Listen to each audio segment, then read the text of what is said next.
taxation. Okay? And class, let's continue answering our handouts on special lecture in taxation. Okay? So let's go to items 19 to 22. Okay? We have 4 questions for this problem. So class, basahin natin yung problem itself. A, 50%, B, 30%, and C, 20% are all CPAs. Okay? Form a partnership called ABC CPA firm so that they can practice their profession as public accountants. So we know this is a GPP kasi exercise of profession, tama? General Professional Partnership. For the year 2021, ABC CPA firm received earnings and paid expenses among which are as follows. So we know class, yung GPP exempt siya. Okay? Ang taxable on their separate capacity yung mga partners. Earnings, professional fees, cash prize, etc. And then may mga payments, yung mga expenses. In addition, the partner's personal income and expenses. So binigay din si partner A, partner B, and partner C. Okay. Tingnan natin class yung mga questions. Number 19, what are the items in the above mentioned earnings which should be included in the computation of ABC CPA firm's gross income? Yun muna. Okay, so class for GPP, tandaan nyo na yung computation ng net income niya, okay, same as corporation. Okay? Though hindi taxable siya as a corporation, so recognition ng income and expenses, same as corporation siya. Okay? Sige, so ganito gagawin natin dyan. So number 19, alin daw, how much daw yung gross income? Okay. So we have dun sa earnings, meron tayong professional fees, obviously part yan ng gross income. So professional fees amounting to 50 million. Okay? And then we have cash prize received from a religious society in recognition of the exemplary service of ABC CPA firm. Alam natin class, this is, ano yan? Is this exempt? Answer is no. Okay? Exempt siya if individual. Okay? So again, pag GPP as if corporation, pero 0% tax rate. Okay? Tanda mo ha? Pag cash prize received from a religious society in recognition of the exemplary service, pag individual siya, exempt. Pag hindi individual, pag corporation, taxable yan. Okay? So lalagay natin dito, cash prize, which is 5.5 million, kasama yan sa gross income. And then gains derived from sale of excess computers and laptops. So computers and laptops, ginagamit sa business. So we know this is a capital asset. So meron tayong capital gains na hindi subject to capital gains tax. If hindi siya subject to CGT, di ba pumapasok sa ordinary income or sa gross income, tama? So lagyan natin dito yung gains derived from the sale of computers and laptops, 4 million. Actually class, lahat yan kasama sa gross income. Okay? So 50 million. Add natin yung 3 items. Plus 5.5 million plus 4 million. Answer natin dito class is 59.5 million. Ito yung gross income of the GPP. Alright? So ang tanda mo lang, yung recognition expenses and revenues, same, computed in the same manner as a corporation. Number 20, what are the items of the above mentioned payments which may be considered as deductions from the gross income or mga allowable deductions? Okay, salaries of office staff, obviously, kasama yan. Salaries, 10 million. Rentals for office space, okay, so rentals, 7.5 million. Representation or EAR, so alam natin meron siyang limit. In this case, nagpo-provide ka ng accounting services, so sale of services. Ang limit natin dyan class is 1%, tama? Now, take note na ang limit mo hindi siya based dito sa 59.5. Dapat doon na sa connected sa business, which is yung 50 million. Alright? So yung limit natin for EAR is 50 million times 1%, that is 500,000. Alright? So actual natin is 750, limit natin is 500, obviously. Yung lower, pipiliin natin. So 10 million plus 7.5 million plus 500,000. Answer natin class for number 20 is letter A, 18 million. Ito yung total deductions natin. Number 21. Okay, if ABC CPA firm earns net income in 2021, what is the net income of the entity for the year, assuming the entity elected to use itemized and OSD? So how much daw class yung net income? Okay, kasi hindi taxable income kasi hindi naman taxable yung GPP. How much yung net income if itemized deductions and OSD? Alright? So ganito gagawin natin. Meron na tayong gross income, which is 59.5 million. Doon muna tayo sa itemized deductions or ID. Okay, 59.5 million. Alright, so ang pinag-uusapan is the GPP, hindi pa yung partner, ha? JPP pa. So meron tayong allowable deductions na 18 million. Okay, yung net income natin is 59.5 minus 18 million.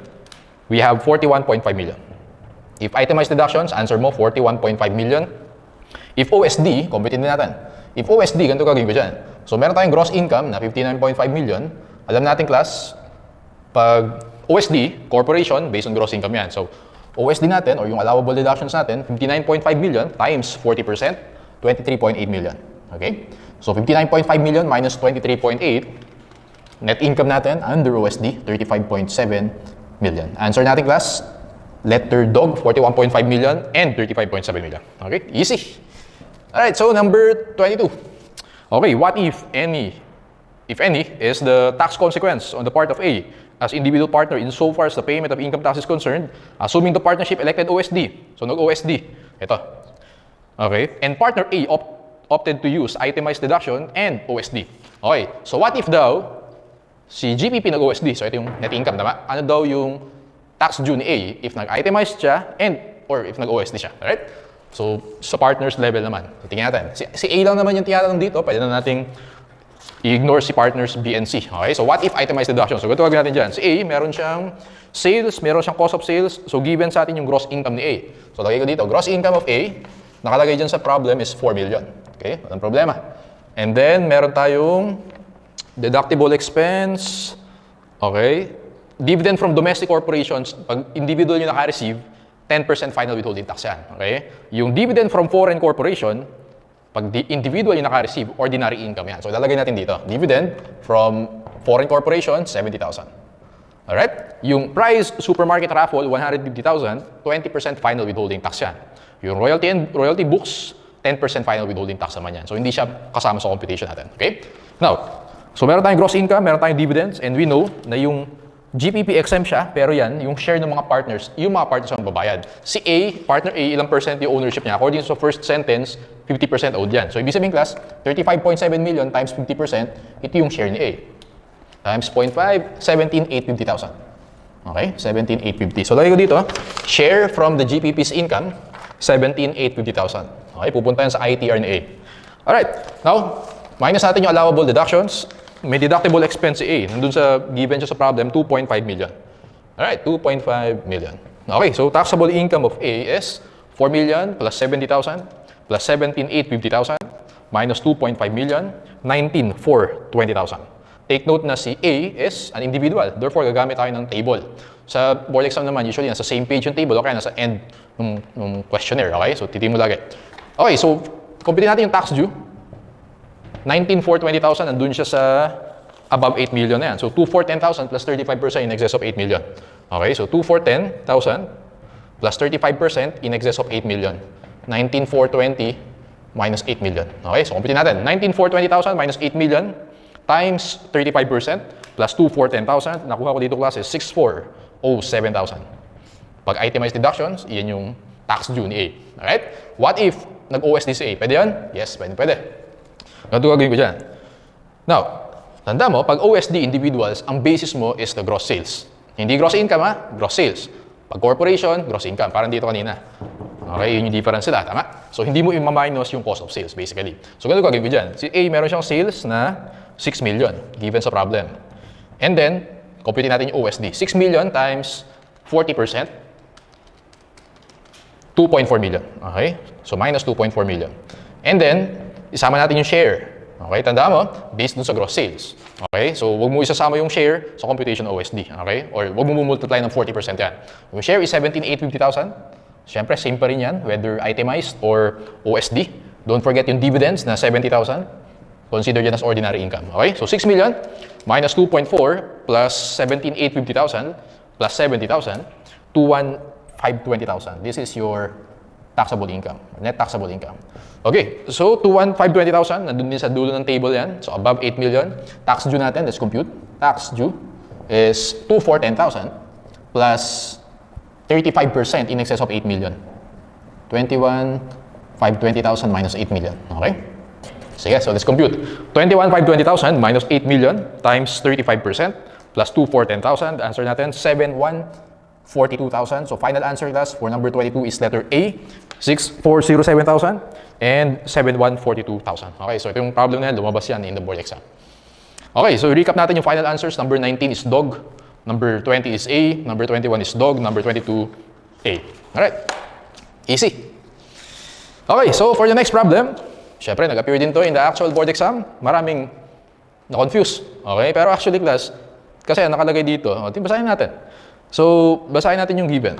In 2020, JC, a Filipino social media influencer, nagbigay lang ng social media influencer, nandito na yung mga students. Okay? Same concept lang din yung i-apply natin dito. Okay, huwag kayong panic. If ever man mag-panic ka sa boards, okay, may nag-appear na kakaibang problem, skip mo muna. Okay, move forward ka na sa next problem. Balikan mo na lang pag natapos mo na lahat sagutan. Okay? In 2020, JC, a Filipino social media influencer residing in the Philippines, received the following income from the following sources. Okay, so Filipino na nag-residing in the Philippines, so resident citizen, taxable within and without the Philippines. Okay? Ito yung mga kinita niya, within and without. Income from YouTube partner program, advertising, revenue, channel membership, super chats and super stickers, YouTube premium revenue. Okay? Add na natin kasi naka-dollars eh, tama? 50,000 plus 20 plus 10 plus 5. Kasi dollars talaga yung pag YouTube revenue, okay? So add mo dyan, $85,000. Income from other sources. Income from display, advertising, sponsored social and blog posts, promoting own products, photo and video sales, podcasts and webinars. So add natin yan, 100,000 plus 130 plus 500 plus 350 plus 300. Lagay mo dyan, 1,380,000. So tinotal lang natin. Okay, so without naman, $9,000 plus 4,500 plus 5,000 plus 6,500 plus 5,000. So lagay mo dyan, $30,000. Okay? Foreign tax credit payment, 4,500. Usually kasi si YouTube, pag binigyan ka ng revenue mo or yung mga ibang mga program dyan, mga revenues niya dito, ang tawag YouTube Partner Program, anyway, dideduct na niya. Okay? Bini-withhold na niya yung tax mo sa US. Okay, so $4,500 daw yung withhold. Relevant exchange rate, $1 is 50 pesos. Okay, convert na natin. So gagawin natin dito. Okay, so let's see. Sige, so anyway, basahin mo natin yung buong problem. Under the US tax law, payments from YouTube through the YouTube Partner Program are considered royalties, which are generally subject to a tax of 24%. Yun yung withhold basically. JC did not receive any income from any other than those listed above during the year. When he filed his tax return, he opted to avail of tax credit for taxes paid in the US and claimed the following deductions: subscription and software licensing fees, internet communication, home office expenses, office supplies, travel transportation, depreciation, bank charges. Ito yung mga deductible expenses. Add natin class. 250,000 plus 100 plus 150 plus 50 plus 300 plus 250 plus 75. Lagay mo dyan 1,175,000.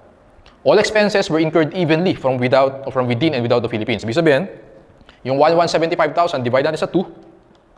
Lagay mo dyan 587,500. 587,500 yun yung expenses within. Yung isang 587,500 yun yung expenses without. Okay? Sige. Now, solve natin. Alright, so question number 23. How much would be the tax payable of JC in the Philippines assuming he's a resident citizen availing the Philippine-US Treaty under Article 13.2a? So, ang ibig sabihin ng Article 13.2a, yan lang yung tax credits. Okay? Ibig sabihin, si JC, pwede niya i-claim yung tax credits. Meron tayong treaty with the US. Okay, na pwedeng gawin yun ng isang resident citizen. Okay, number 23. Since si JC is a resident citizen, taxable siya within and without. So, lagay natin within and then without. Alright, so gross income within, compute natin class. Kanina, in-add natin sa taas, $85,000. I-convert natin yan into peso. 85,000 times 50 for 250,000. Tama? And then yung income from other sources, add natin 1,380,000. So for 250,000 plus 1,380,000, yung gross income within the Philippines, 5,630,000. So make sure nakuha niyo to ha. In-add ko lang. Yung sa without naman, $30,000 times 50, 1.5 million. Okay, yun yung without. Alright, doon naman tayo sa allowable deductions. Earlier, na-compute natin. Hati sila, incurred evenly daw eh. So 587,500 for within and 587,500 for without. Okay, so 5,630 minus 587,500. Lagay natin dito 5,042,500. This is the net taxable income or taxable income. 5,042,500.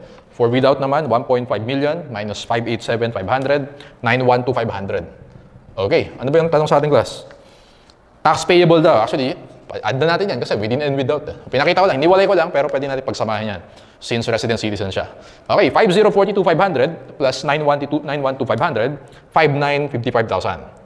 Okay, so next natin, compute natin yung tax due. Tingin tayo sa table, 5,955,000, saan siya mag-fall? Between 2 million and 8 million. Tama? So 490,000 plus 32% in excess of 2 million. 32% in excess of 2 million. 5,955 minus 2 million. Okay? 5,955 minus 2 million times 32%. Times 32% plus 490,000. Answer natin class, yung answer natin is 1,755,600. Take note, tax payable yung tanong, hindi tax due. Okay? Tax payable or tax still due, dapat i-minus mo yung tax credits. Na-compute natin earlier, so nagbayad siya ng tax credits na $4,500. Pag kinonvert mo sa peso yan, 4,500 times 50, tax credits 225,000. So minus natin yan. Tax credits, minus mo, 225,000. Ibig sabihin yung tax payable pa, 1,755,600 minus 225,000 is 1,530,600. 1,530,600. Answer natin is letter A, tax payable assuming resident citizen. Okay, 24. How much should be reported? In page 1, part 2, item 22. Nasaan yan? BIR Form 1701, page 1, part 2, item 22. Tax due. Okay? Tax due yung pinapahanap sa atin. What if non-resident citizen? Pag non-resident citizen, taxable lang siya within the Philippines. So ito yung maging basis mo dyan. Tama? So net taxable income is 5042,500. Tax due natin, pag gumamit tayo ng table, nandun siya sa between 2 million and 8 million. So 490,000 plus 32% in excess of 2 million. So again, ito yung gagamitin mo, 5042,500 minus 2 million. Okay, so let's compute. 5042,500 minus 2 million times 32% plus 490,000. Answer natin, 1463,600. 1463,600, letter boy. Okay, take note, hindi ka nag-minus tax credits. Kasi yung tax credits, applicable lang yan pag resident citizen. Tama? Yung tax credits, applicable dito yan sa without. Yan yung binayaran mo ng tax sa US. Ito, hindi. Okay, dyan ka lang. Kaya hindi mo minus yung tax credits for number 24. Number 25, how much should be reported? In page 1, part 2, item 22, or the tax due, assuming resident alien. Alam natin, class, pag non-resident citizen ka and resident alien ka, taxable ka within the Philippines. So, same lang yung answer natin. Still, 1463,600. So, for question number 25, still letter B or boy. Number 26, how much should be the tax payable of JC in the Philippines, assuming he is a non-resident alien not engaged in trade or business, NRA, NETB. Paano nga ba tinataksan yung class? 25% on gross income. Saan yung gross income? 5,630,000. Take note, pag NRA, NETB, taxable within the Philippines lang yan. Tama? Multiply mo sa 25%. Take note ha, ang basis mo gross income, hindi taxable income. So 5,630 times 25%. Answer mo dito class, 1,407,500. Letter boy. Okay, so recap natin yung answers for number 23, it's A. Number 24, it's boy. Number 24 is boy. Number 26 is letter boy. Okay? Ayan. Alright, so bigyan natin. Actually, so nung boards, maraming nagpanik. Oy, may YouTube program, ganyan-ganyan. O, pag ganung class, walang problema. Apply mo lang yung, pag resident citizen, taxable within, and then may tax credits ka. Pag every one else, or na classification, NRC, RA, NRA, so taxable within the Philippines lang yan. Alright? Sige. So, let's go to number 28. Number 28, bigyan natin class. So, ito naman, well, theory question lang to, no? Number 27 muna. 27, your client, Jolly Di Maano, is in the process of selling her real property to a third party entity which is engaged in realty business. Okay, so si Jolly Di Maano, magbebenta siya ng property, ng real property, ang bibili sa kanya engaged in real property business. Okay? In addition, the said real property was not used by Jolly in her business since she is engaged in buying and selling of automotives. Okay? Now, so ano yung classification nito class ng real property? She plans to sell it for 5 million. The fair market value and zonal value, 6 million and 3 million. Jolly is concerned as to the tax consequences of her transaction. As her tax consultant, what will you advise to Jolly? Okay, so analyze muna natin class. Magbebenta siya ng real property, so land. Okay, magbebenta siya ng land. Ang bebentahan niya, property developer. Okay, or basta nagbebenta ng property. Ang tanong dito, and then ang business ni Jolly, nagbebenta siya ng automotives. Okay? Ano yung classification ng land? Capital asset or ordinary asset? What do you think? Ha? Ano may magiging basis mo? Siyempre, kung sa point of view ni Jolly. Okay? Wala kang pakialam sa point of view ni buyer. Kahit ano pa yung business ni buyer, hindi magmamatter. In this case, yung land is a capital asset. Okay? Kasi hindi ginagamit sa business. Alright? So, capital asset. Pag capital asset na land, ang basis, ang tax natin is 6%. Tama? Selling price, fair market value, zonal value, o di pinakamataas doon, times 6%. Tingnan natin yung choices. A. Jolly should pay donor's tax with respect to the difference between the selling price and fair market value. Actually, hindi applicable yung donor's tax na 6%. Okay, yung donor's tax hindi siya applicable kapag sale of real property na subject to CGT. Bakit? Kasi yung mas malaki within the selling price and fair market value, yun yung basis mo. Okay? So wala kang transfer for insufficient consideration. Walang ganung concept. Okay? So mali yung A. B. Jolly is liable only to pay DST for the transfer. Magbabayad ka ng DST, pero hindi lang iyon yung babayaran mo. Kaya mali yung boy. Letter C yung tama dito. Jolly should pay capital gains tax based on higher between the selling price and fair market value and DST with respect to the transfer or conveyance of real property. Okay, answer is letter C. So again, lumabas din to sa actual board exam. Answer sa 27 is C. Basahin na natin yung D. Jolly should pay income tax for the gain realized from the sale since the property will be used in the ordinary course of business and the donor's tax with respect to difference. So ayan, mali yan. Okay, letter C. Ngayon class, kumpitin na rin natin kung magkano yung babayaran ni Jolly for number 27. For example, tinanong sa'yo, how much yung total tax sa babayaran? First, kailangan niya magbayad ng CGT. Okay? Well, ang pinakamataas dito is the fair market value of 6 million. 6 million times 6%. Yung CGT na babayaran niya is 360,000. Kailangan din magbayad ng documentary stamp tax. Ano yung rule natin? For DST, 15 pesos for every 1,000. Ayan, yung rule natin sa DST. Yung basis mo is still higher fair market value and selling price. Okay? So, 6 million divided by 1,000 times 15, yung DST natin is 90,000. So, pag tinanong sa'yo, how much yung CGT? 360. How much yung DST? 90,000. Pag tinanong, how much yung total tax na kailangan bayaran? 450,000. So, pinakita ko lang, pag ilang computation yung tinanong. But for number 27, letter C yung sagot natin. Number 28. Okay, which of the following may be a creditable withholding tax? Pag sinabi mong creditable, parang yung ginawa natin dito. Pwede mo siyang i-minus sa tax due, makukuha mo yung tax payable. Iyon yung ibig sabihin ng creditable. Iyon yung in-advance payment mo na kay BIR. Okay? Alin daw dito yung CWT? A, DST? Hindi. B, payment of excise? Hindi. C, income tax payment by GEMA as a result of employee-employee relationship. Actually, yun yung sagot. C. D, percentage tax. C na sa 28. Kung maalala nyo class, sa discussion natin ng individuals, yung CWT, dalawang klase yan. Pwede yan na withholding tax on compensation, and then yung mga expanded withholding tax. Examples expanded withholding tax, rent. Tama? Sa rent, 5% yung CWT. Now, ulitin ko pag sinabing CWT, dalawang klase yan. Withholding tax on compensation. Sir, bakit naging CWT yan? Kasi ang nangyayari dyan, every pay period, 15 and 30, di ba, nagbabawas ng tax doon. Tama? Wini-withhold yan kay BIR. Tapos, sa April 15, i-annualize yan. Tapos, ima-minus yung mga na-withhold na. Kaya, yung withholding tax on compensation is an example of creditable withholding tax. Gets? Yung rent, yung EWT, example rent. Parang yung mga previous na sinagutan natin. Si tenant o si lessee, yung 5%, i-withhold nyo kay BIR. Yung marireceive lang ni lessor, 95%. Okay? Kaya, example din ng creditable withholding tax yan. Answer natin for number 28, letter C. Okay? Easy. Kaya niyan. Sige, so erase ko na ito. Dito na tayo mag-solve. Let's go to numbers 29, 30, 31, and 32. 4 items. Okay? Sige, for this one, ayan, maraming din nakukuha nito sa board exam, no? Basahin natin. XYZ Pharmaceuticals is engaged in the business of providing services and selling of drugs and medicines. Okay, so first sentence pa lang. Okay, so nagpo-provide siya ng services, so meron siyang sale of services and meron siyang sale of goods kasi nagbebenta rin siya ng drugs and medicines. The following data were made available for the first quarter of 2019. Okay, so it means train law, 2019 So train law pa rin to, tama? 30% yung tax rate na gagamitin natin. Revenues, cost of goods sold, cost of services. As you notice, dun, nakahiwala yung cost of goods sold and cost of services. Pero yung revenues, pinagsama-sama. Okay? Dun sa revenues, nandyan yung goods, nandyan yung services. Alright? Operating expenses, 3 million.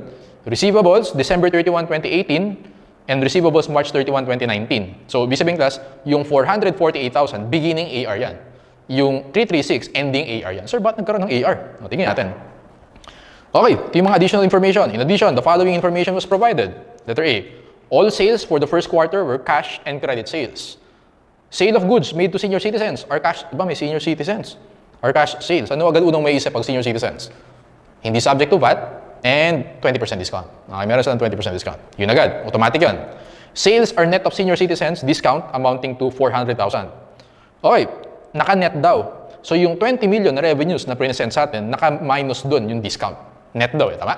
Tama ba class? 400,000 i-divide natin by 20%. 2 million, iyan yung sulat mo. 2 million, iyan yung sales to senior citizens. Okay, 2 million. Receivables at the beginning and ending of the first quarter are outstanding receivables from credit card companies. Aba, sir, nagkaroon ng credit card companies. The amounts of receivables are VAT inclusive. Sales are inclusive of sales of medicines prescribed for diabetes, high cholesterol, hypertension to non-senior citizens, 600,000. So, alam natin, class, na yung letter F na yan, isa sa mga items yan sa VAT-exempt transactions. Inaral natin sa VAT, okay? Therefore, yung 600,000 na yan, hindi yan subject to output tax. Gets? Okay. Included in operating expenses are year, amounting to 300. So, tingnan natin yung limit mamaya for year. Input tax from purchases of goods and services for the first quarter amounts to 600,000. Yung input tax natin. Other sales made to non-senior citizens were composed of services. Okay, so ulitin na natin, ha? Si XYZ Pharmaceuticals, meron siyang sale of services, meron siyang sale of goods. Kaya lang, nakalump lahat sa revenues. So, kailangan natin i-break down yung laman ng revenues na yan. Okay? Tingnan natin, how much is the output tax due for the first quarter? Ganito gagawin ko dyan, class. Tingnan niyo ha, output tax. Gagawin ko dyan, mag-start muna ako with revenues. Okay, revenues na 20 million. Sabi sa additional information, letter C, tingin kayo sa C, sales are net of senior citizens discount. Tama ba class? Yung senior citizens discount natin na 400,000. Pag dinivide ko yan by, alam kasi natin na yung discount is 20%. Pag dinivide ko yan by 20%, ang makukuha ko dito, so 400,000 divided by 0.2, 2 million. Ito dapat yung sales to senior citizens. Tama? Tama lang. Grinusap ko lang. Yan yung sales. Ang binayad ng senior citizen, 1.6 million. Does that make sense? 1.6. Nakalagay sa letter C, sales are net of senior citizens. Ibig sabihin class, dun sa 20 million na yan, ang nandyan, 1.6 million. Net daw eh. Hindi 2 million. 1.6. Kasi nakalagay, sales are net of senior citizens discount. Okay? Ngayon, output tax yung tanong sa question number 29. Siyempre, pag nagbenta ka sa senior citizens, walang output tax yun. Tanggalin natin dito. So, lagay ko dito, sales to SC, 1.6 million. Take note, hindi 2 million yung minus ko kasi nakalagay sa problem, net, naka-net daw. Okay? So, ayan, 1.6. Ano pa yung hindi subject to output tax? Nandun sa additional information F. So, sale of medicines, yung diabetes, high cholesterol, hypertension, etc. exempt sa output, exempt sa VAT yan. So, minus natin yung 600,000. Ngayong class, ang makukuha mo dyan, 20 million, minus 1.6 million, minus 600, 17.8 million. Okay? And pag pupunta ka dun sa letter I, additional information I, other sales made to non-senior citizens were composed of services. Ito yung services. Gets? 17.8. Ito din yung magiging subject to VAT. Alright? So, ulitin ko, sabi sa letter I, other sales made to non-senior citizens were composed of services. So, ibig sabihin, ito yung sale of goods, ito yung sale of services. Okay? Nakalump sila dun sa revenues. Tama? Ngayon, sir, ang gagawin ko lang dyan, multiply ko ito sa 12%. Actually, hindi ganun yung gagawin mo. Okay, bakit, sir? Kasi class, kapag services, tandaan mo, ang tax base mo ng VAT is gross receipts. Lahat na na-receive mo. Take note na may receivables dito. Okay? So, anong nangyari dyan, class? Nandun sa additional information D, yung beginning and ending AR, credit card companies daw. So, malamang yung services na yan, credit card yung pinambayad dyan. Alright? So, ang gagawin natin, kunin natin yung gross receipts. Since meron tayong AR, okay, may AR tayo, beginning 448, ending 336. Pero pag pumunta ka sa additional information letter E, the amounts of receivables are VAT inclusive. Tanggalin mo muna yung VAT kasi madodouble count yung pag-compute natin. 448,000, i-divide natin sa 1.12, 400,000. So, 400,000, beginning AR, 336,000 ending, divide mo sa 1.12, makukuha mo dito is 300,000. Again, kino-compute natin yung gross receipts, kaya tayo nag-T account. 17.8, lagay mo dito yan. Solve natin yung collections or gross receipts natin, parang accounting lang. 400,000 plus 17.8 million minus 300,000. Gross receipts natin, 17.9 million. Okay? Ito yung gross receipts. Now, multiply mo yan sa 12%. Output tax natin times 12% is 2,148,000. Final answer for question number 29 is boy, 2,148,000. Gets? Okay, ingat ka. Ito yung nagpa-trick dyan. Instead na 2 million, 1.6 minus natin. Instead na 17.8, idiretso mo 12%. Hindi. Consider natin yung AR. Kasi pag sale of services, ang basis mo gross receipts. Okay? 2,148. Final answer. Letter boy. Number 30. How much is the deductible? Creditable input tax. Okay, so pag pupunta ka din class sa additional information, letter H, nakalagay, input tax credit from purchase of goods and services, 600,000. Total input tax natin, 600. Pero hindi lahat yan deductible. Okay? Kasi yung sale to senior citizen, walang output tax yan. Dapat wala din input tax yan. Sale of medicines, exempt yan. Dapat wala din output tax yan. So, ganito gagawin ko dyan, class. Meron akong sale of goods. Okay? Meron akong sale of goods na, how much yung sale of goods natin? Tama ba, class? Ito yung sale to senior citizen, 2 million. Ito yung sale of medicines, 2.6 million. 2 million plus 600,000. 2 million plus 600,000, 2.6 million. Yun yung sale of goods ko. Take note hindi ko inad yung dalawa na to. Okay? Kasi ang sale to senior citizen, hindi naman 1.6 talaga eh. 2 million talaga dapat. Okay? Ang binayad ng senior citizen, 1.6. Pero yung sales to senior citizen, 2 million. So, 2 million plus 600, ito yung sale of goods. Sale of services, basically, yung sale of services natin is yung gross receipts natin, 17.9 million. Okay? So, i-total natin. 2.6 million plus 17.9, 20,500,000. Ito yung total. Okay? Now, tama ba class, yung input tax na 600, yung purchases yan para sa 20.5 million. Tama? Para yan sa goods, para yan sa services. Kaya lang, yung sale of goods, walang output tax to. So, dapat wala din input tax yan. Ang may input tax lang yung sale of services. Therefore, ang gagawin ko class, tatanggalin ko yung non-deductible dyan. Alin yung non-deductible? Ito, yung 2.6. So, ipoprorate ko yan. 600,000 times 2.6 divided by 20.5 million. 600,000 times 20.6 divided by 20,500. Yung non-deductible nating class is 76,098. Nakuha niyan? Okay? So, ibig sabihin, yung 76,098, ito yung input tax mo na related sa sales to senior citizen and sale of medicines na exempt. Okay? Therefore, yung deductible lang natin, deductible input tax is the difference. 600,000 minus 76,098. Answer natin class, 523,902. Letter C. Letter C for number 30. Okay, easy. Number 31. How much is the income tax due for the first quarter, assuming itemized deductions? Okay, ganito gagawin natin class. Sige, so meron tayong total sales, dahil ko total or revenues, na-compute na natin yan, 20.5 million, lagay natin. Total revenues, 20.5 million. And then, meron tayong, sa given, sa taas, sa table, meron tayong cost of goods sold and meron cost of services. Pagsamahin natin, cost of goods sold is 5 million, cost of services, 12 million. So, 17 million. Okay? Therefore, yung gross income natin, 20.5 million minus 17 million, that is 3.5 million gross income. Isa-isahin natin yung expenses.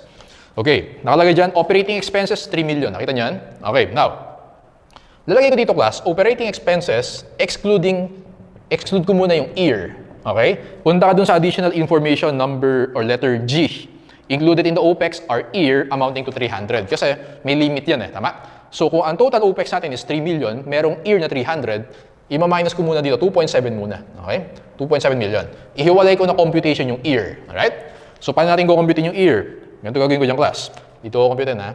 Sige. So sa year, meron tayong sale of goods and then meron tayong sale of services. Alright? Compute natin yung actual and yung limit. Ayan. Yung actual year natin is 300,000. Tama? Ipoprorate natin using this. So, 300,000 yung actual year, actual muna ha, times, para dapat malaman natin alin yung goods, alin yung services, times 2.6 divided by 20.5. 2.6 divided by 20.5, actual year for sale of goods, 38,049. Alright? Dito naman sa services, 300,000 total, times 17.9 divided by 20.5. Okay? So, yung actual naman, 261,951. 261,951. Yan yung actual year for services. Kaya pag in-add mo yan, 300,000. Ano yung limit? For goods, 0.5%. Pag services, 1%. Tama? 2.6 million times 0.5%, that is 13,000. Sa services naman, 1%. So, 17.9 million times 1%, 179,000. Piliin natin whichever is lower. Sa goods, 13,000 yung lower. Sa services, 179. So, add natin yung dalawa na yan. 13,000 plus 179. Yung year natin is 192,000. 192,000. So, lagay natin dito. Minus natin yung 192. And then, don't forget class, meron tayong senior citizens discount ha. Tama ba? Meron tayo nun? Senior citizens discount, which is 400,000. Part yan ng allowable deductions natin. Siyempre, ang assumption, wala pa yun sa OPEX. Kasi other expenses yan. Okay? So, mas magandang i-assume na wala pa sa OPEX yan. Minus 400,000. What else? Don't forget yung non-deductible input tax. Ito, marami nakalimut nito sa actual board exam. Yung non-deductible input tax, pwede mo i-charge sa cost or sa expense. Okay? Mas magandang i-assume na wala pa yan sa OPEX kasi other expense yan. Tama?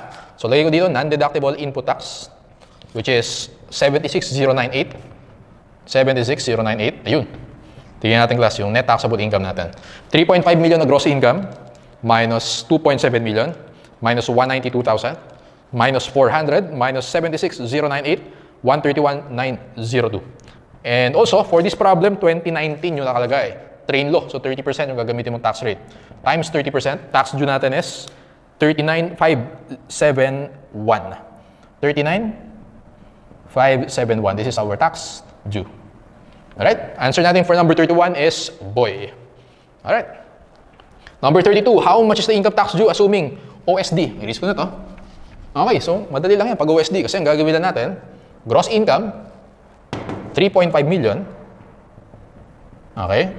Since corporation yan, OSD mo is based on gross income. 3.5 million times 40%, 1.4 million. 1.4 million.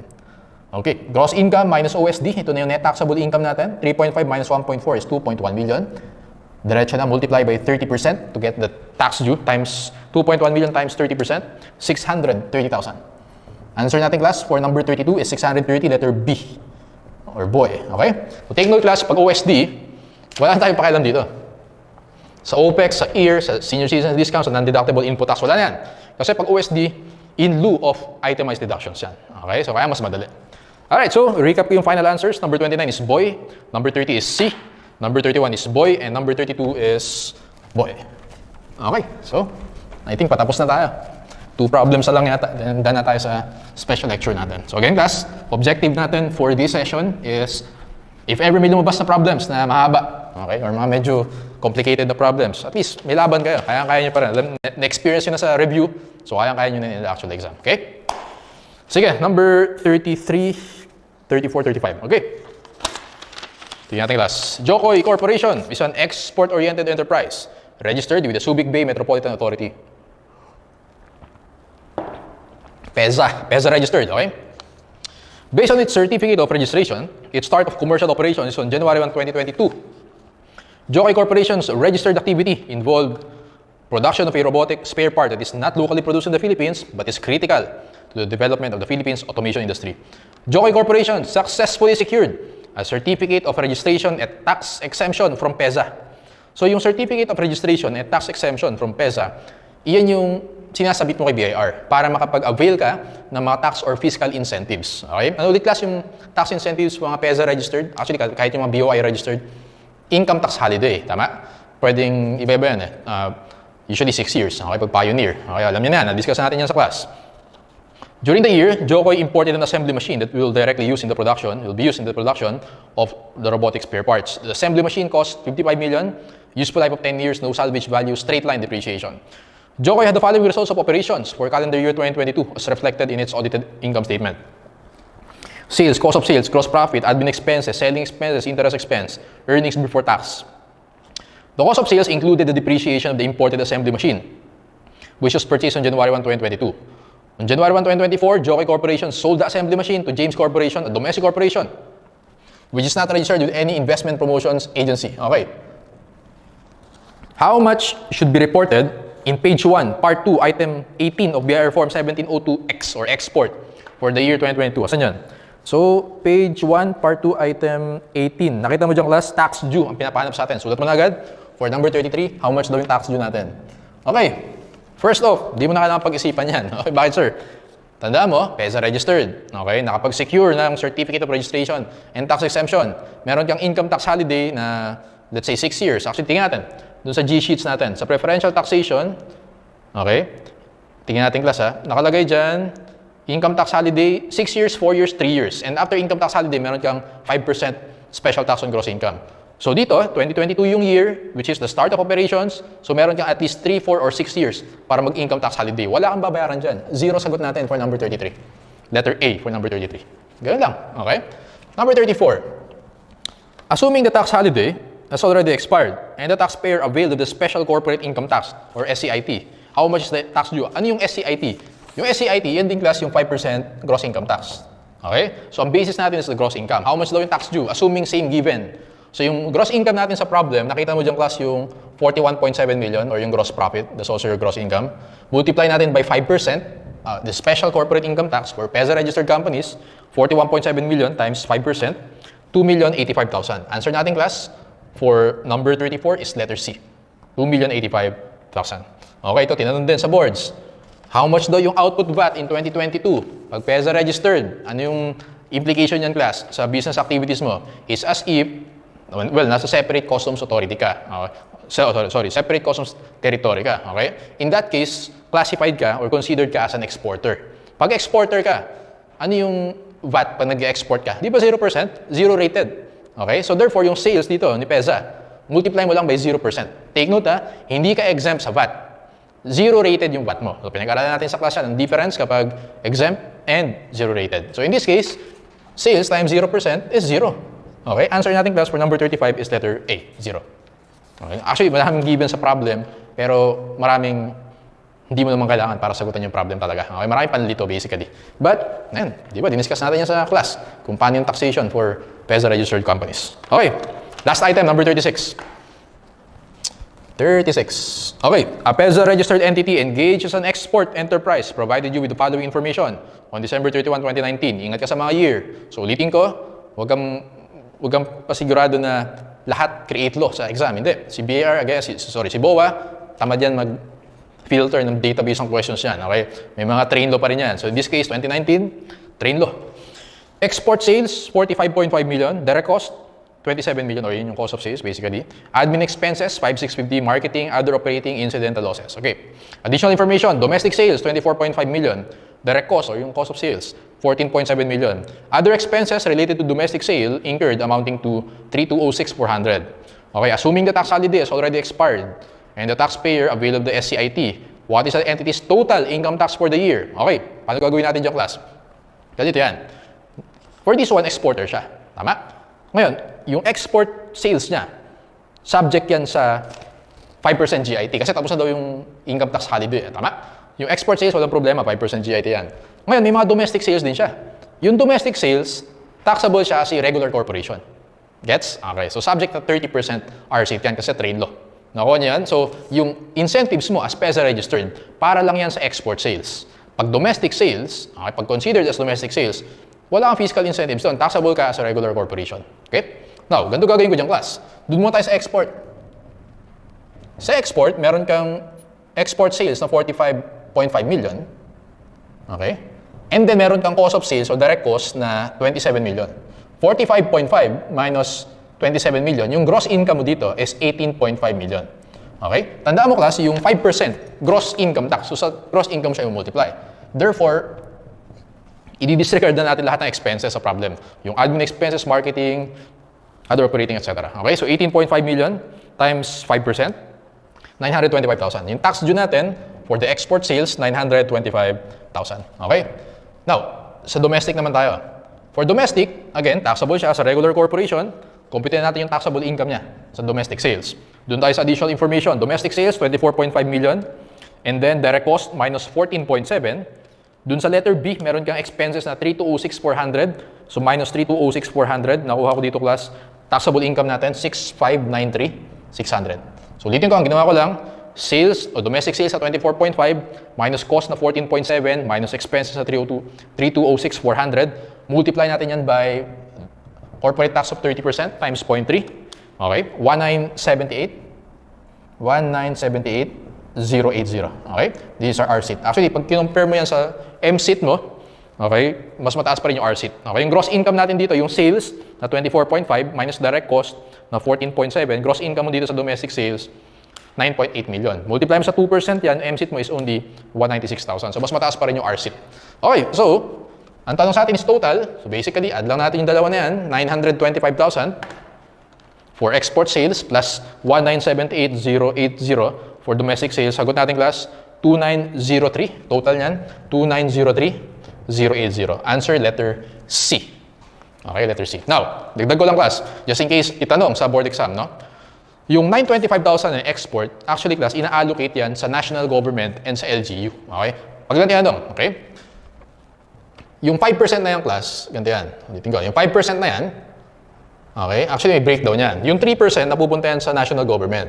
Yung 2% napupunta yan sa LGU. Okay? So, kumpitin natin, 18.5 million less times 3%. 555,000. Okay? Yun yung mapupunta sa national government kasi sharing yan eh. Okay? 18.5 million times 2%. Ito naman yung sa LGU kung saan situated yung PESA registered company na yan. So kaya 555 plus 370, yun yung 925. Just in case ang itanong. For example, how much yung share ng national government? Sagot mo 555,000. How much yung share ng LGU? 370,000. Okay, so I think ito na yung last problem. So ayan. So that's the last item for our special lecture on taxation. Hopefully nakatulong sa inyo. And again, ulitin ko, class, kung ano yung approach, kung paano natin sinagutan sa class. Okay, yung mga problems na mahaba, na mga situational, ganoon lang din yung gagawin mo sa actual board exam. Again, kahit mahabang problems yan, ang technique, mag-stick ka lang sa basic concepts and principles na inaral natin in taxation. Okay? Sige.